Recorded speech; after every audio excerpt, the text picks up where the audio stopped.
ہمارے یہاں اکثر عورتوں میں یہ بھی مشہور ہے کہ چھوٹا بچہ یا بچی جو صرف دودھ پیتا ہو، غذا کھانا شروع نہ کیا ہو، وہ بچہ لڑکی ہو یا لڑکا ہو، اس کا پیشاب پاک ہے.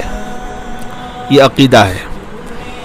یعنی چھوٹے بچے جو بالکل ٹھوس غذائیں، سخت غذائیں نہیں کھاتے، ابھی صرف دودھ پر ان کا گزارا ہوتا ہے، تو ایسے بچوں کے پیشاب کے بارے میں یہ عقیدہ عورتوں کا ہے کہ ایسے لڑکا یا لڑکی ہو، ان کا پیشاب پاک ہے. یہی وجہ ہے کہ چھوٹے بچے اگر کپڑوں پر پیشاب کر بھی دیتے ہیں تو بچے کی ماں یا بہن وغیرہ اس کو دھونا ضروری نہیں سمجھتے. حالانکہ یہ خیال شرعاً بالکل غلط ہے. یہ خیال بالکل غلط ہے، کیونکہ ایسے شیرخوار بچے کا پیشاب بھی فقہا نے نجاست غلیظہ میں شمار کیا ہے، جس کا دھونا ضروری ہے.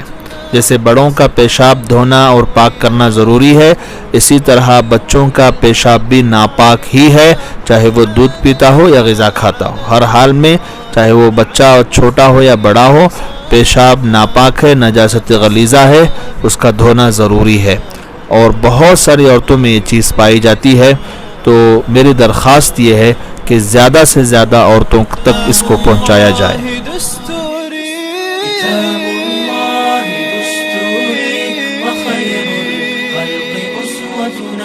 بسنته انجلى نوري لهدي الحق أرشدنا.